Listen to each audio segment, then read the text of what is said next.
সুপ্রিয় দর্শকবৃন্দ, আসসালামু আলাইকুম রহমতুল্লাহি ওয়া বারাকাতু। সমন্বয়ক হাসনাত আবদুল্লার বিরুদ্ধে সময় টেলিভিশনের কয়েকজন সাংবাদিককে চাকরিচ্যুত করার ক্ষেত্রে ভূমিকা পালন করার মতো একটি গুরুতর অভিযোগ বিষয়ে একটি প্রতিবেদন প্রকাশিত হয়েছে একটি সংবাদ মাধ্যমে। সেটা নিয়ে দৈনিক ইত্তেফাক একটি রিপোর্ট করেছে। চলুন আমরা দেখি খবরটির বিস্তারিত কী লিখেছে। সময় টিভি মালিকের অফিসে ছাত্র আন্দোলনকারীরা সাংবাদিক ছাঁটাইয়ের অভিযোগ।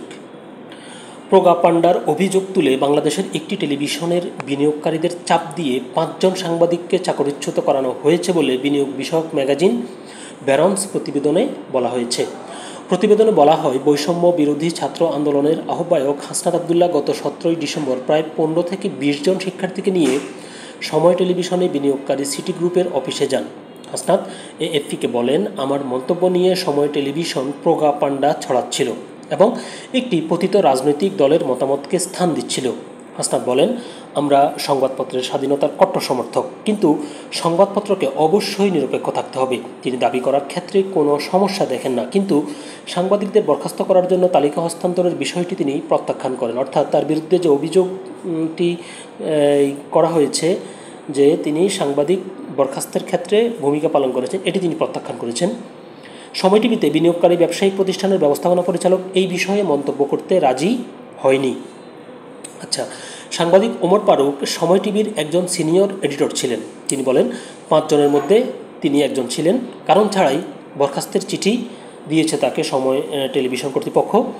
ফারুক এএফপিকে বলেন, টেলিভিশন কর্তৃপক্ষ আমাদের কয়েকজনকে স্টেশনের বৃহত্তর ভালোর জন্য পদত্যাগ করার জন্য অনুরোধ করেছিল। আমরা সিদ্ধান্তের জন্য একটি ব্যাখ্যা চেয়েছিলাম, কিন্তু কর্তৃপক্ষ আমাদেরকে সেই ব্যাখ্যা দিতে অস্বীকৃতি জানায়।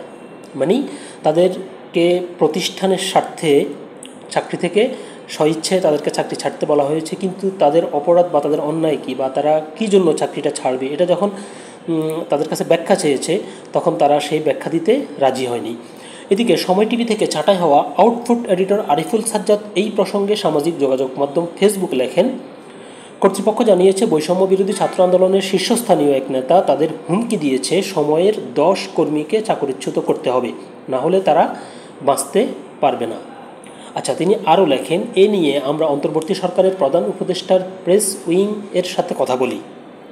তারা আশ্বস্ত করেন কোনো বিবেচনাতেই এই ধরনের কর্মকাণ্ড সমর্থনযোগ্য নয়। আমরা বিনিয়োগকারীদের সেটা জানাই। তারপরও গতকাল রবিবার সিটি গ্রুপ ওই তালিকা থেকে 5 কর্মীকে কোনো কারণ দর্শানো ছাড়াই চাকরিচ্যুত করার সিদ্ধান্ত জানায়। অর্থাৎ যে প্রধান উপদেষ্টার যে প্রেস উইং আছে ওই প্রেস উইংয়ের সাথে এই বিষয় নিয়ে চাকরিচ্যুত ওই সাংবাদিক যখন কথা বললে তখন তারা জানায় যে এ ধরনের কর্মকাণ্ড তারা সমর্থন করে না। অর্থাৎ প্রধান উপদেষ্টার প্রেস উইং এ ধরনের কর্মকাণ্ড সমর্থন করে না। এই বিষয়টি তারা যখন আবার আপনার সিটি গ্রুপকে তারা জানায় তখন সিটি গ্রুপ এরপরও কারণ দর্শানো ছাড়াই তাদেরকে চাকরির সিদ্ধান্ত নেয়। আচ্ছা, আরিফুল সাজ্জাদ আরও লেখেন, আমরা অনেকেই অভ্যুত্থানের সময়ও পতিত সরকারের রক্তচক্ষু উপেক্ষা করে ছাত্র জনতার আন্দোলনের খবর প্রচার করেছি।